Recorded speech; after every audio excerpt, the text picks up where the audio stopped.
Okay. Good morning. Yes, I think it's really early, so there's many audience participating. So my name is Wook Lee. I'm a chairman of W Foundation. It's my third time participating Horatius Asia meeting. The first one was in Seoul and also last year it was India.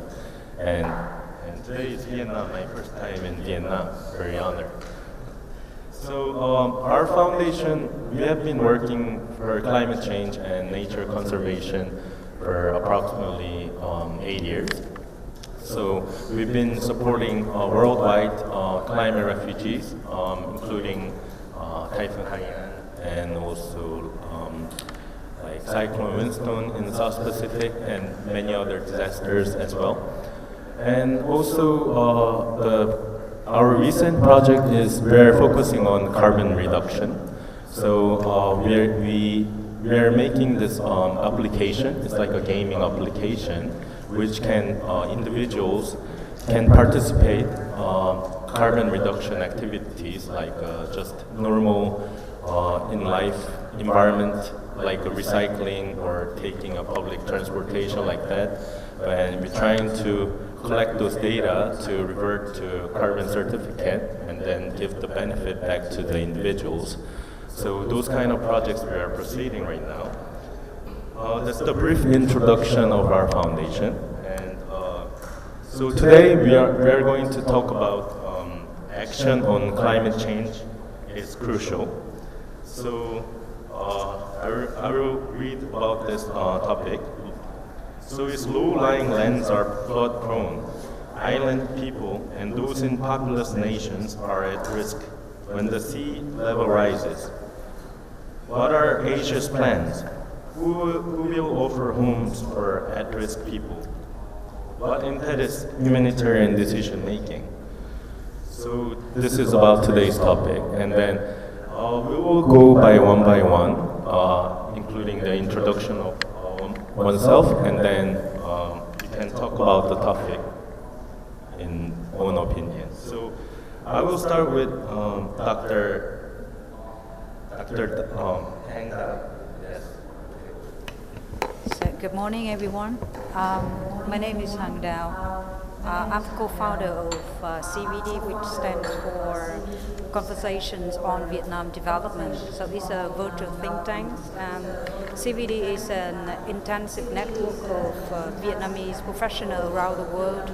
We gather, study and analyze the development issues of Vietnam and then give recommendation to policymakers as well as the public at large. And also I'm part of the Solar Clean Energy Group, which is based in Portugal, where I did my PhD, and we are expertise on renewable energy and focus on solar energy. And also I myself have my business based in Vietnam that help the multinational company and investor to do their business in Vietnam. And I'm very happy to be here in this panel today. It's actually very cozy after the storm yesterday, and I'm very flattered that I accidentally met Ken. He insisted that he wouldn't speak in the panel without any women, so I'm just very happy that make this wish came true. So welcome to the session. Thank you. All right, thank you. All right, thank you, Dr. Lau. And then, yes, can we go with? Sure. My name is Richmond Mayo Smith. Actually, I've lived in Vietnam for almost more than 25 years, but now split my time between New York and Vietnam. My earlier career was as a founder of Indochina Capital, which is one of the larger fund managers and investment companies in Vietnam, but I've since sold that to a Japanese group and have decided to focus the remainder of my career on impact investing, and in particular climate change, as I've been really spending almost the last 2 years learning about how to make intelligent climate change, impact investing, sustainable investing, and I serve on the board of NYU, where I also support the Center for Sustainable Business, and there we're trying to engage with the capitalist system to try to adjust its priorities, and in particular, we feel that you have to measure carbon. And so I've been focusing on this with a professor from Columbia to establish the first carbon ETF listed on the New York Stock Exchange, which will probably take place sometime in 2019.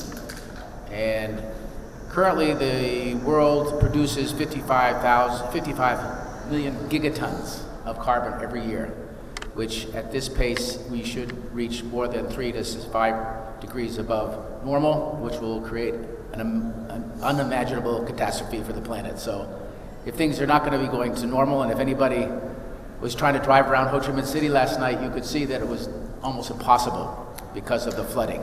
So climate change is real, climate change is happening now, and I think the world is going to see a major shift in the way it goes about doing business as usual. It's no longer going to be business as usual. So I think there's going to be both business opportunities, but more importantly, I think business and capitalist system has to play a major role by realigning all the incentives that are currently in place. So that's why I think putting a price on carbon is probably the best way to do that, because it forces people to become more efficient, forces new ideas to come along, and as Al Gore says, you know, the Stone Age did not stop because they ran out of stone, and I think that's going to be the case with fossil fuels, is that we're going to change rapidly to renewables, although there's some resistance from some people who I won't mention right now, but I think they'll be dinosaurs soon. And I think that you'll see a big shift, and again, as Al Gore said, the sustainable revolution will be bigger than the industrial revolution. So I think we should all focus our efforts on how we can participate in that revolution. Okay, thank you, Richmond. And then can we continue with Ken, Mr. Ken? Thank you, Chair. Hello, everybody. Good morning. Thanks, Hen, first, for joining this panel as a woman, because I'm the country chair for Myanmar on the gender equality, so I pledge myself that I will never ever speak in a panel without any woman, or we have to have the best is the gender equal panel. Thank you so much. I come from the country where it is most affected by the climate, Myanmar. So this time of the year is supposed to be the winter, and we're seeing a lot of the rains and the floods in Myanmar right now also, similar to the Vietnam. And I myself come from the energy sector. Right now, what we are developing is Myanmar as a country, 70% of people do not have access to electricity. So a lot of people are trying to tell the whole community that, okay, we need electricity, and the best way to get electricity, cheapest and the soonest way is to follow the coal-fired power plants. So myself, I'm like a little bit of activist, so I try to convince that instead of having the big the power plant, why can't we have a little bit of mini grid called independent power grid, which is kind of self-sustainable, powered by the solar and a little bit of generator and battery. This is what we are doing right now. And right now, as a company at Parami Energy, we are developing the largest mini grid in Myanmar to provide the electricity to 1,500 households. And on the other side, only 5% of people use cooking gas in a cooking. And the rest, in the rural area, people use cutting wood and charcoal, which actually is the cause of the rapid deforestation going on right now. So we are also in the actions to provide the use of the cooking gas to replace the habit of cooking by the charcoal and the cutting wood.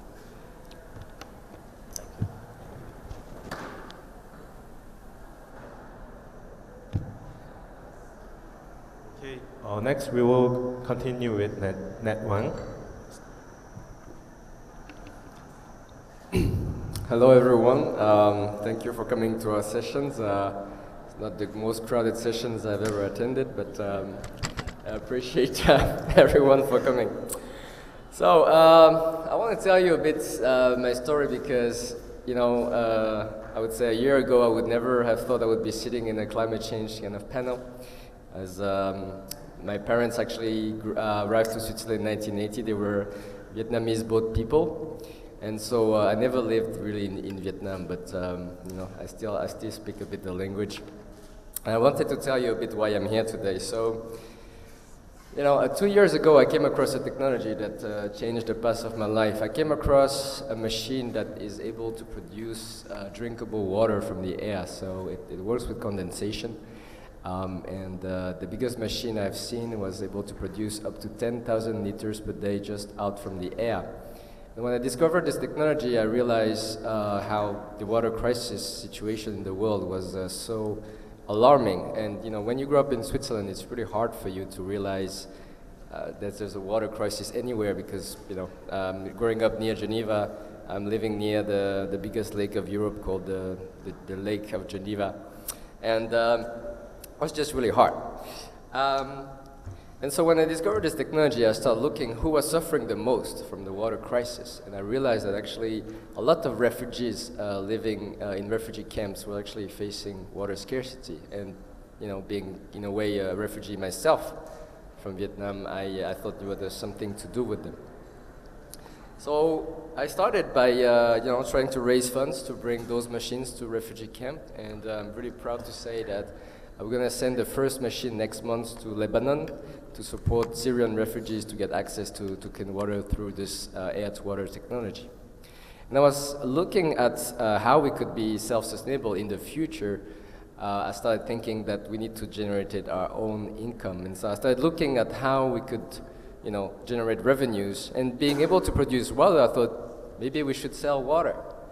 But if you look at those bottles that we have here, I really don't really like the fact that you know, a lot of them end up in the oceans.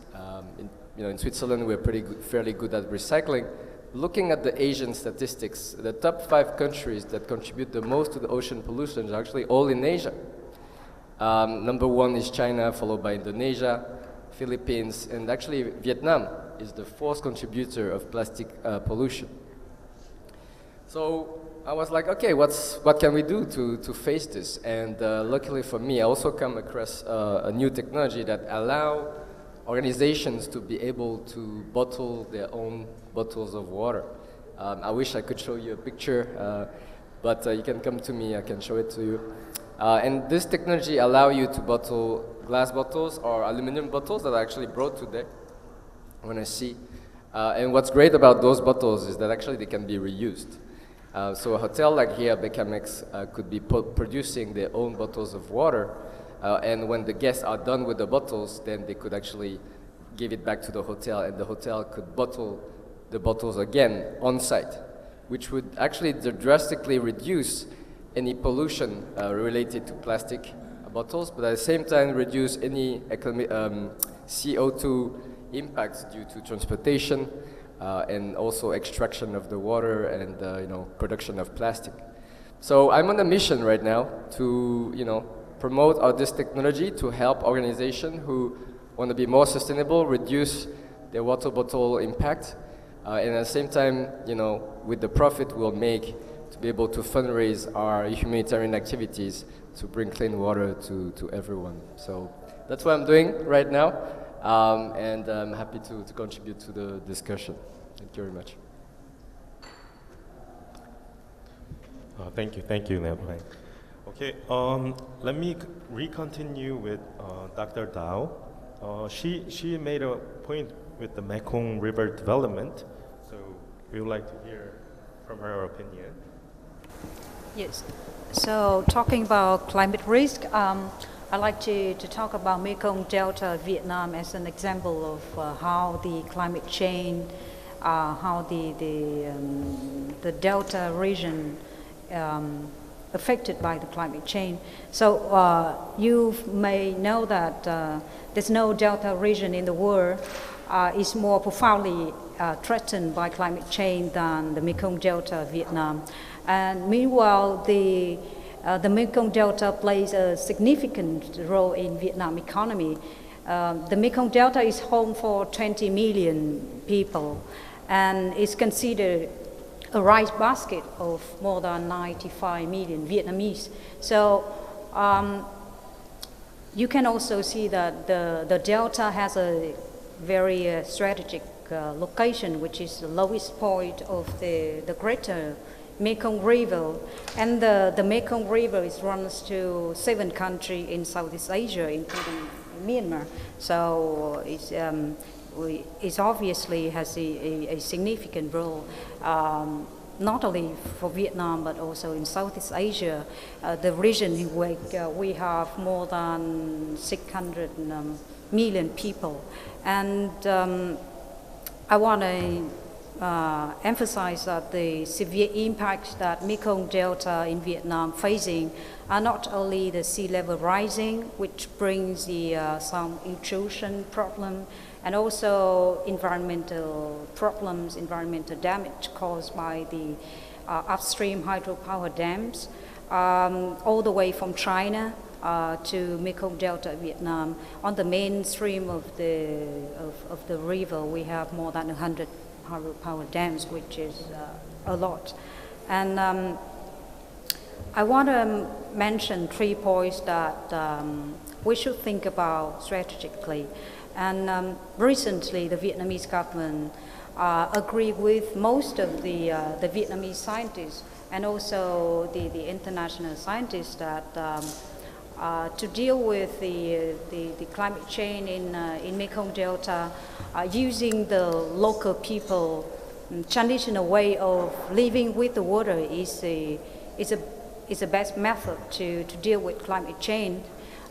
Meaning that living with the water means that whatever the water does, we find a natural way to live with the water instead of trying to isolate people from the water by all kinds of dams. So the Vietnamese government, they are thinking to shift the agriculture structure to more fish and sea stock.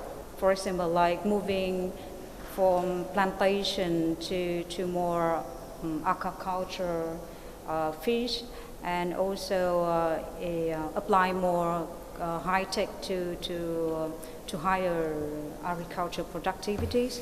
And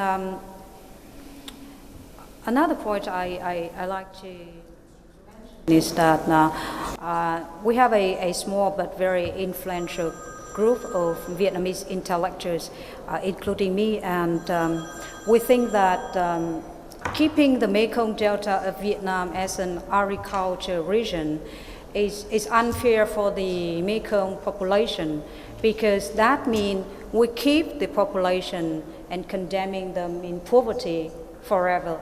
And so we think that we should let the Mekong Delta be more developed, be more free to industrialize like any other region in Vietnam. So, which means we need more, because Mekong Delta is ideal for renewable energy development, like offshore wind farm, like floating solar farm. So in order to do that, we need more, the infrastructure in the Mekong should be more developed, from energy infrastructure to the airport, to the road, and especially the education should be more particular invested, and also tourism in the area also has a very high potential, and it should be more sophisticated. And also we think that the high-tech investors should be encouraged to move to the Mekong Delta. So and also we talk about the Mekong Delta is considered the rice basket of Vietnam. So it's considered a region for national food security. So in order to do so, we also think that on the national food security, we need to work on a national plan. Along with the agriculture development, we should have a national plan to change the eating habit of the Vietnamese people, because Vietnamese people eat a lot of rice. I think 60 to 70% of the meal comprised with rice, even more than Thailand or Laos or Myanmar. So that's one of the few points I'd like to mention, to say that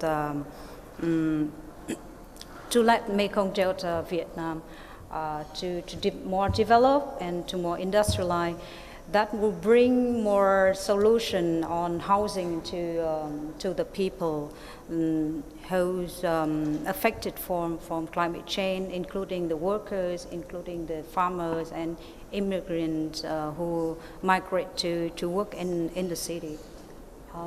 So that's what few points I like to bring as an example of Delta region, which is heavily affected by climate change. Okay, thank you, Dr. Dao. Okay, next, Richmond. I want to ask, next week there will be COP24 in Poland, and there will be new discussion on carbon certificate and carbon trade market. So you mentioned about carbon incentive. So can you more describe about what do you think about carbon incentive? Is it only for the price, or is there a new way of participating? Well, I mean, we can start with ourselves by just looking at what our carbon footprint is as an individual. And I started to do that 2 years ago. So you try to measure your carbon footprint. Because I think if we all are more conscious of it, and also if we have to pay for it, we'll start to become more efficient, and then the carbon footprint hopefully will be reduced. And so, for example, I found out that flying is the worst, and it's about a half a ton per hour of flying. So that's usually where most people in our categories, you know, in the United States, they do a lot of driving, so that's probably the worst culprit. And but I've been attending a number of conferences on this, and there's a number of initiatives. For example, the Environmental Defense Fund is trying to convince the oil companies not to be more careful when they extract. Of course, we'd like them to convert themselves into renewable energy companies. That would be even better. But they could be a lot more efficient and a lot less polluting themselves. So there's ways to reduce it. But I think what's happened is now there are carbon markets. This is not a new idea. It's been in existence already for 15, almost 20 years in Europe. And then it's in California and Canada and the northeast of the United States. They also have a carbon market that has been operating efficiently and has had the effect of reducing the carbon footprint of these areas and forcing corporations and companies to be more efficient in how they utilize their energy.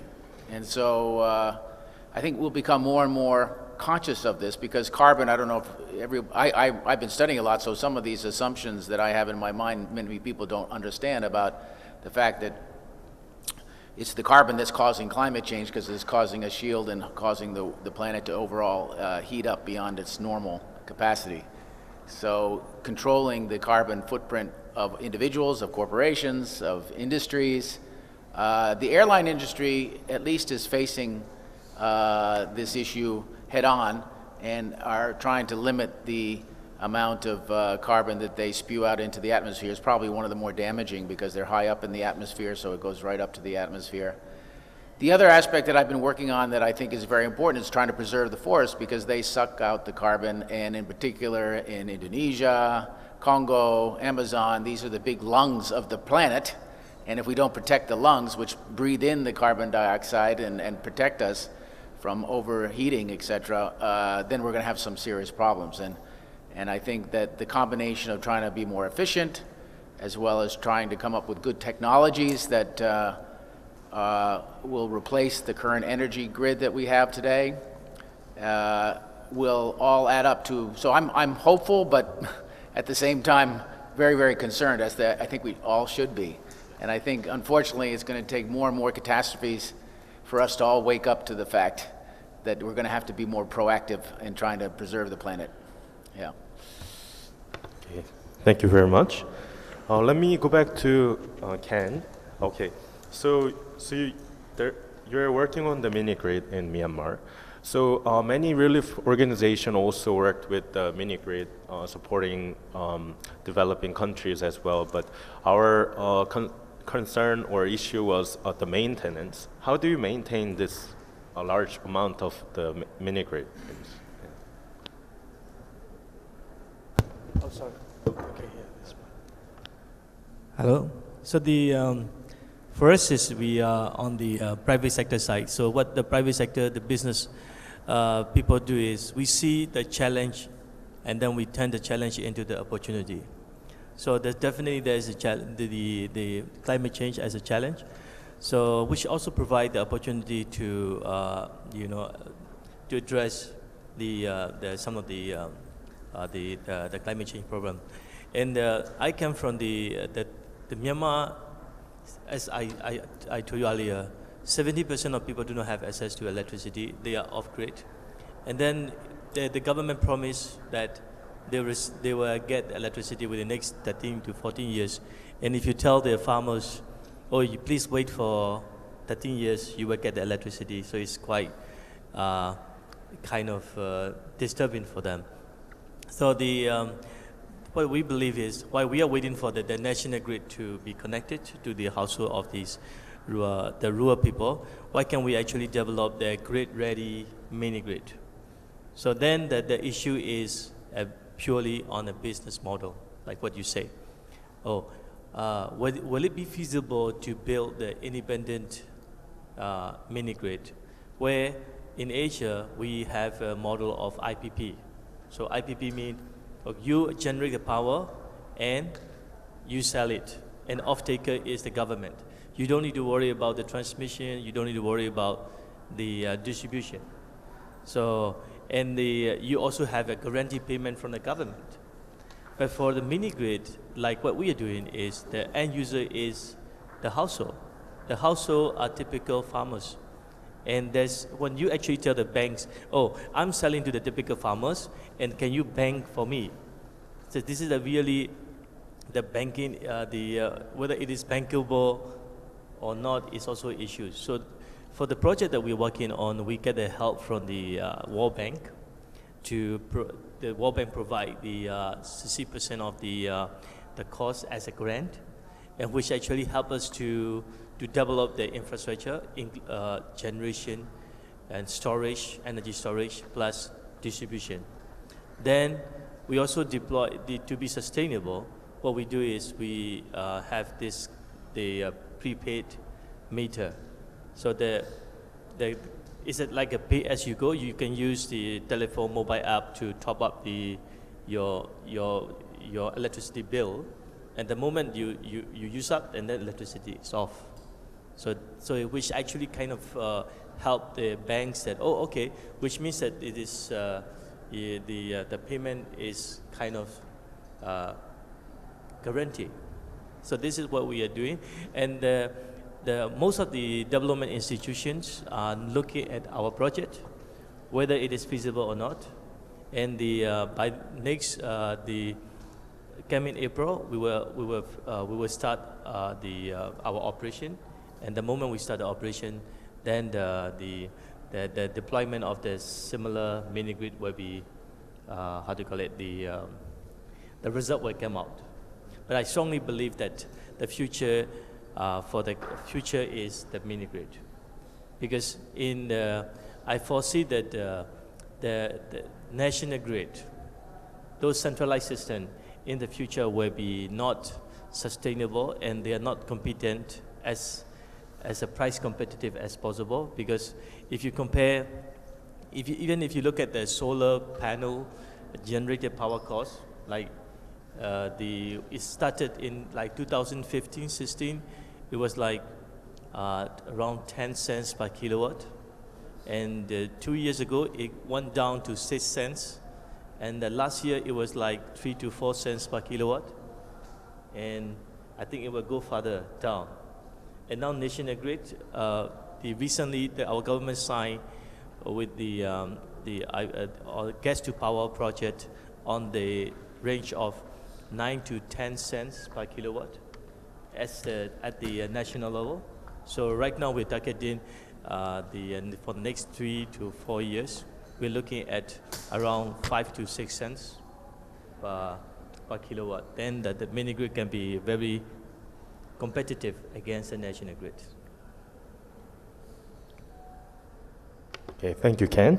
Let me go back again to Mr. Wang. You mentioned about sustainability in water bottling machine. So can you describe more about this water machine? Because if you're trying to make the sustainable out of this water bottling machine, it needs to have the profit out of it. So then many companies and organizations have to use it, but it's matter about how much is this machine, and then is it really profitable about it? So what's your idea? Yeah.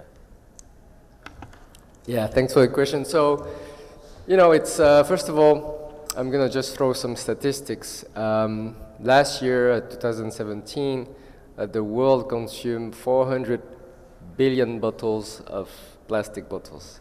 That's roughly 1 million bottles per minute. That's a lot. And by 2021, this number is expected to rise to 583 billion plastic bottles, which is even crazier. So we really need to get today out an alternative that can allow us to get rid of PET bottles. I think everybody would agree. Now, in terms of cost, this machine is actually coming from an American company.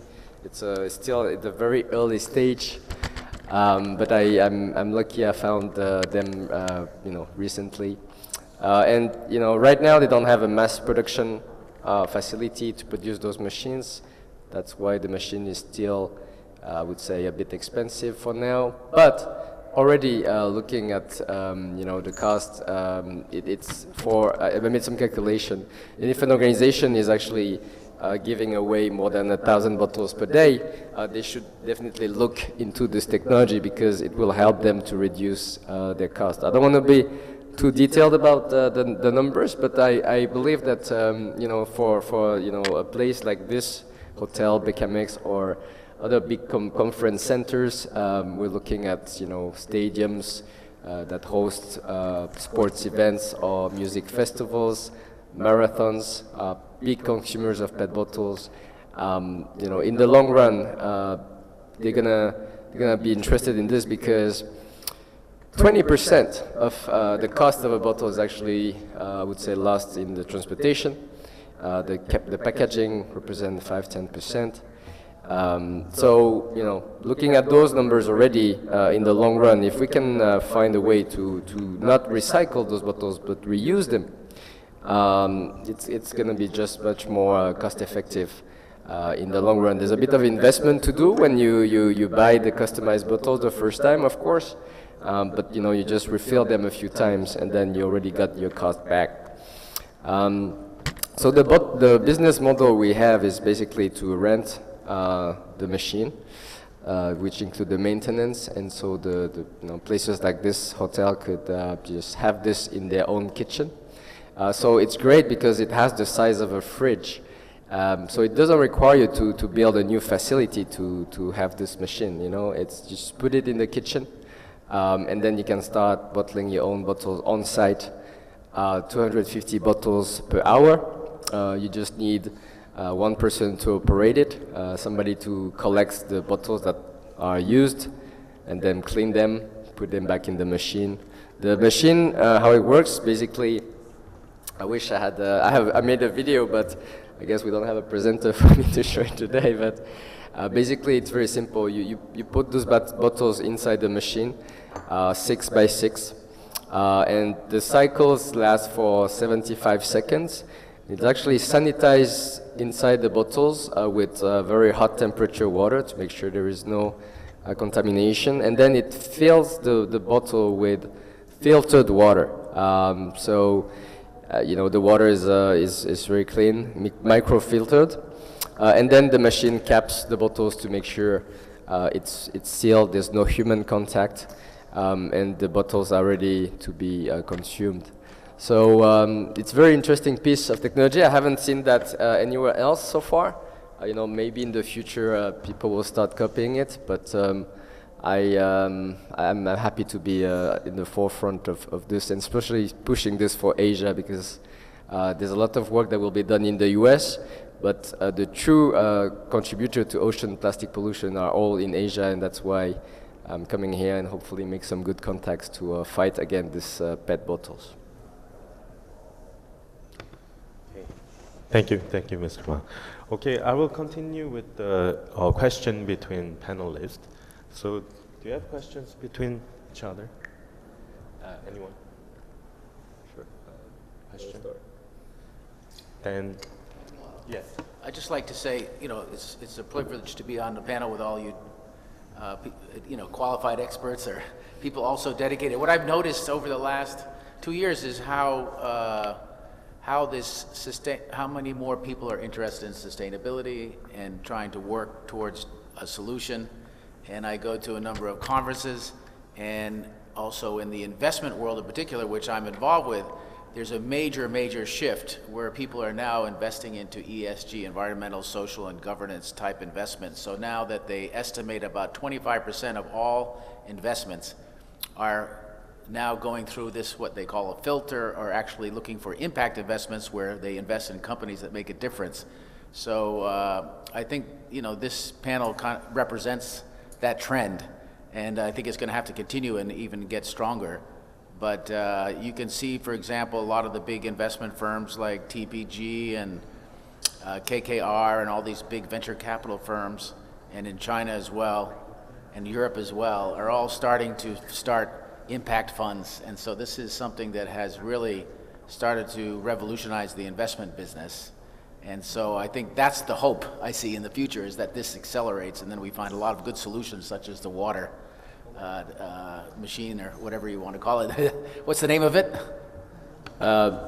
It's called Boomerang right now. Boomerang. Yeah, okay. because the bottles come back. That's right. That's a good name. Yeah. Anyway, so that's one comment I wanted to make.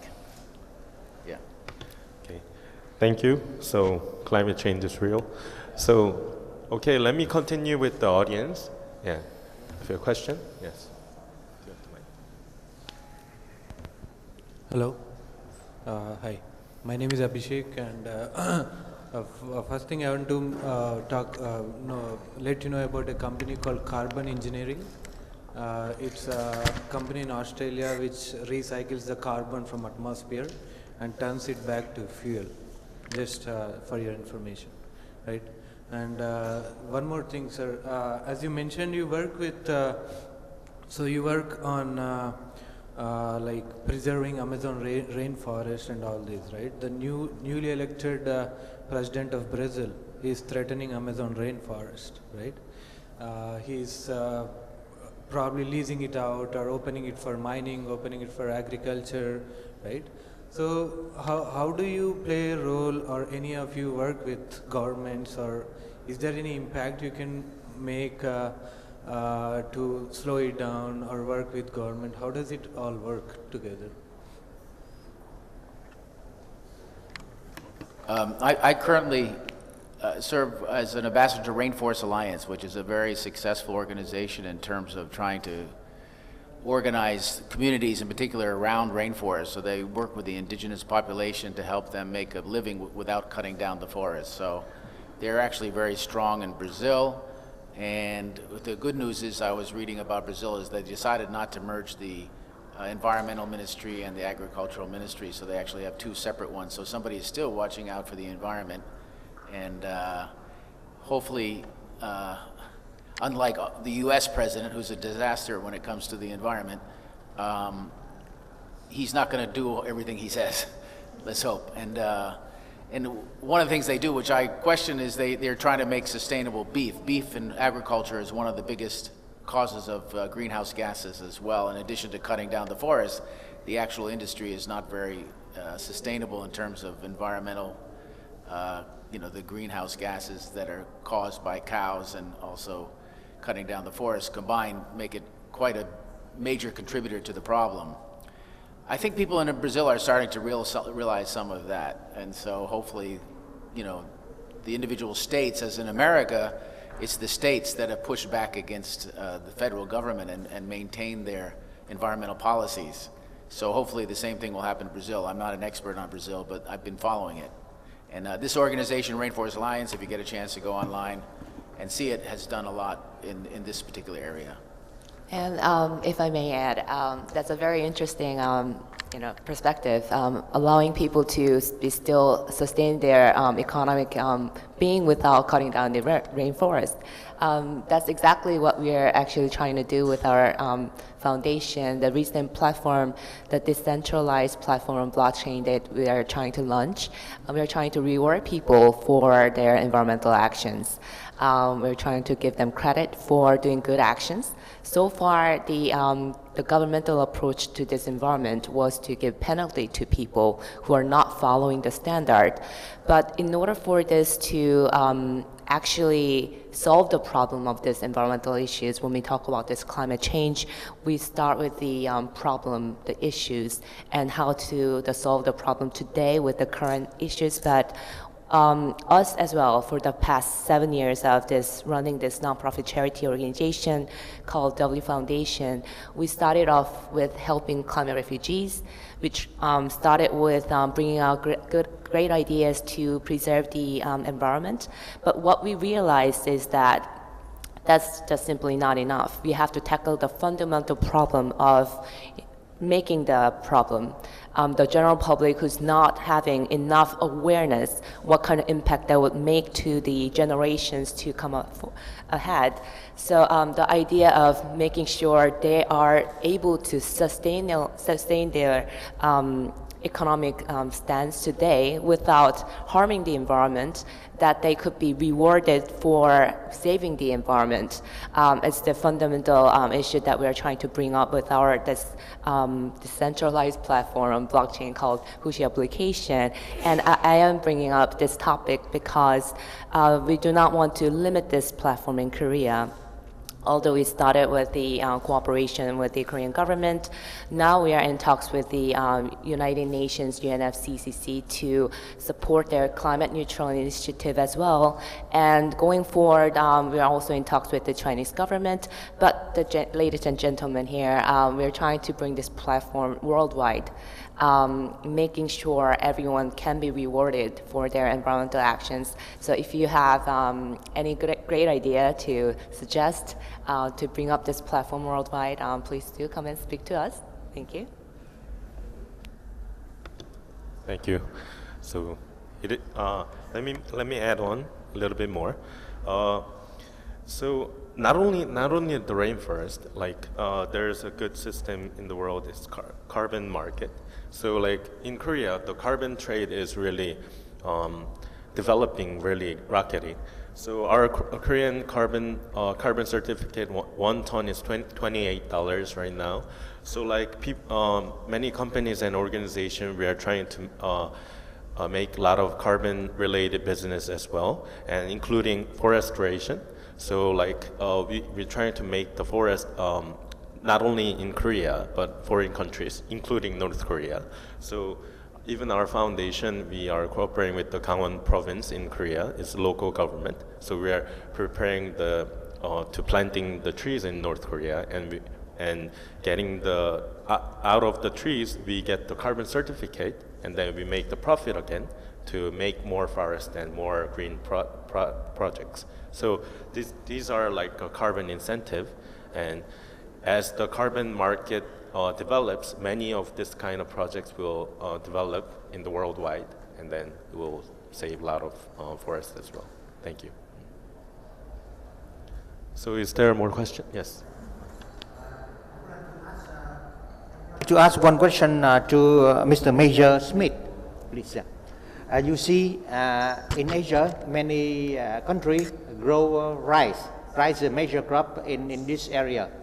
And in the rice field, the methane emission is on the gas for climate change. Can you tell me, is there any country or any region in the world that can get the benefit from the trade of carbon in case of rice production? Please. Well, one of the initiatives that I'm working with a friend who's my partner on Climate Finance Partners, he's working with REDD+. I don't know about agricultural products like rice, whether that's carbon neutral or carbon positive or negative. In some ways, the growing, I would imagine, would make it more beneficial rather than harmful. But if you chop down a forest to make a rice field, then I know it's not beneficial. So that's what's happening with palm oil in particular. Is a very negative. But with regards to forests, I know they are starting to pay people who preserve forests through a REDD+ program, it's called. So it's a carbon offset, so they measure the amount of tons that the forest keeps or sucks out of the atmosphere, and they give credit to those people that preserve those forests. And so what they found too is they had an indigenous population that was allowed to make medicinal plants from the forests and various other things, and even harvest a little bit of wood. These forests do better, frankly, than the ones that are run by the government, because they usually get pirated and poached. So actually so this is where Rainforest Alliance is very strong. But also this REDD+ is where you get paid somewhere between $5 and $15 per ton that the forest actually sucks out of the air. So hopefully they'll adopt that to Indonesia, and people will start earning, that's per year. So every year you would get $10 per ton, so maybe it takes about half a hectare to earn that amount of carbon. So hopefully what I envision, and maybe through the blockchain, I haven't seen what you're doing, but that's been one idea that people have been tossing around that I heard about that I didn't know was actually there. People will start receiving money for preserving their forests. And I think that's the only way it's going to work. Otherwise, people are going to continue to cut it down because, money is a major motive. And so, especially in poor countries. So, but I think your question is a good one. Can you get paid? And some people are getting paid. There's a voluntary market as well. This one, the REDD+ market, is a voluntary market. So, for example, I know my footprint is about 20 tons per year. So I'll go online and I can pay a forestry company in Brazil or Congo, and I'll pay them, $20 times 20, which is about $400 or something, and $400 I'll pay them, and they'll get money for preserving the forest. And so that's how it's going to work. And it is working, but not on a large scale. Yeah. If I may introduce the blockchain platform that we're talking about. This application is actually basically like a very fun gamified SNS. It's like an Instagram. You film or picture your environmental actions, and the other public will randomly evaluate whether this is an environmental action. But the fundamental, what we call in blockchain, the tokenomics, is that we quantify the data that you contribute to carbon reduction. And that's where we come in with the cooperation with the UNFCCC to quantify the data and potentially receive carbon emission rights that will use it as the reward to these people to reward them. That's just part of it, and using a lot of economic methods, the profits. For instance, this is an SNS, we could potentially put advertisement that could earn profit, and gathering all that profit into the reward system, giving back to the public, that's the fundamental idea of this blockchain. Okay, is there more question from the audience? Okay, right. So is there more adding points on each opinion? Yes. Yes, please. I want to add more a comment, follow our colleagues from W Foundation and with Work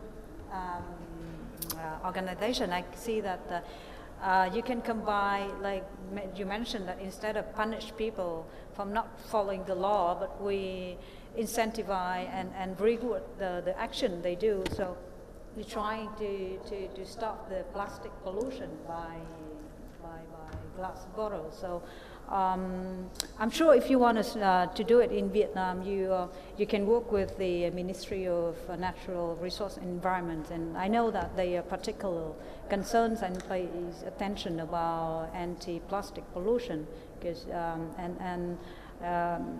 you obviously can work as a campaign and also introduce your technology and also your initiative instead of punishment and rewarding is actually opposite approach. But I always believe that incentives and positive rewarding for positive action always much better than the punishment way of doing. So, yeah. Actually, now that you mentioned about the kind of SNS and the points, I came across somebody who was trying to have a kind of a smart reusable bottle, and it was really early stage, but I'd be happy to introduce you to him. Basically, he's P&G. He worked in P&G, Procter & Gamble, and he came up with this idea of a smart bottle that would actually reward you every time you would use it, because then you would actually reduce the your like impact on the CO2 emission and this kind of thing. And he was trying to tokenize this thing so that every time you would use the bottle, it would give you some kind of credit that you could use to maybe buy products and this kind of thing. So it kind of reminded me that maybe there's something you could do with such kind of ideas. Yes. So for our blockchain also, we're the nonprofit running this business, and another focus for us to use blockchain is to decentralize the platform, not the central somebody runs this business. And the essence here is also to collect as many different missions as we can add. So from the corporate perspective, if you have great ideas or technology that proves that you are reducing carbon emission, we can also put into that. We are also at the state, our research center is at the stage of adding many different type of creative and innovative missions. So that's another part we can cooperate with, even the bottles, right? Yeah, exactly. Cool. Sorry?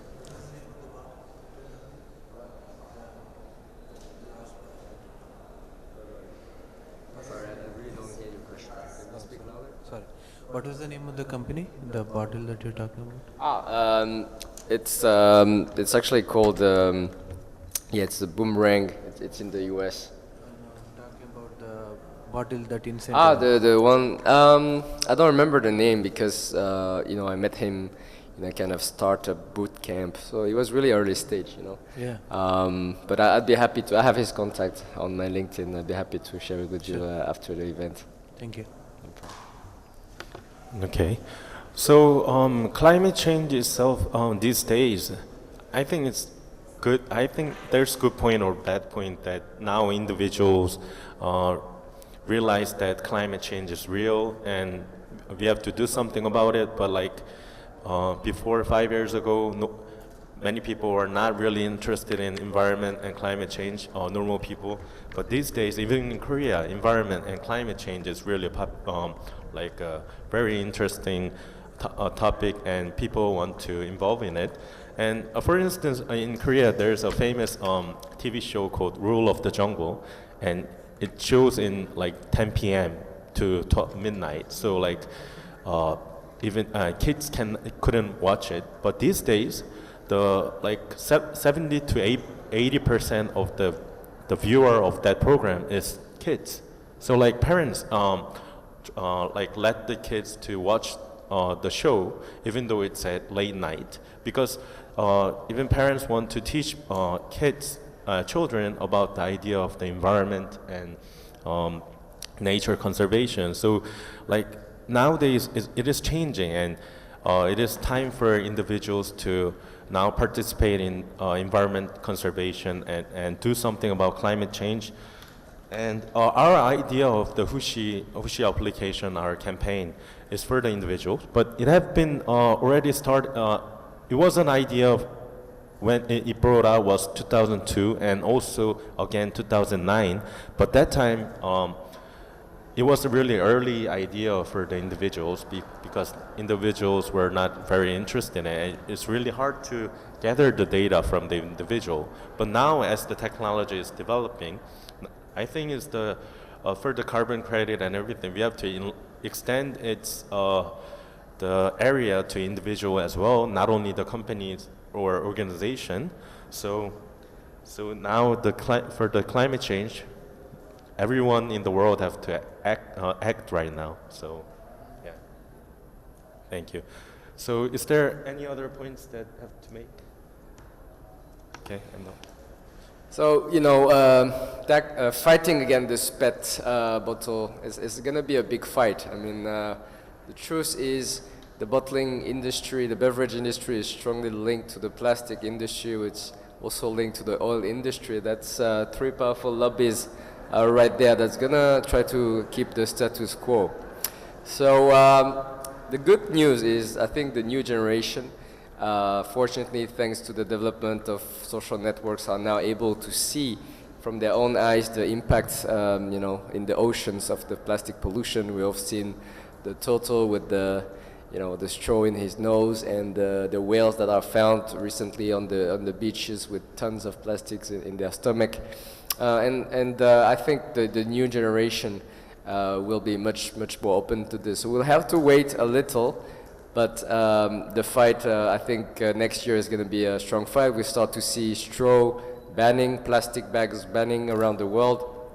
So I think it gives good directions for the world to follow and try to reduce this plastic pollution. So hopefully everybody in the room will agree that we need to fight this fight. And if you're interested to know more about this technology, please let me know. Okay, thank you everyone. So this will be the end of the session. If you have more questions, you can ask individually. Thank you for your participation. Thank you very much.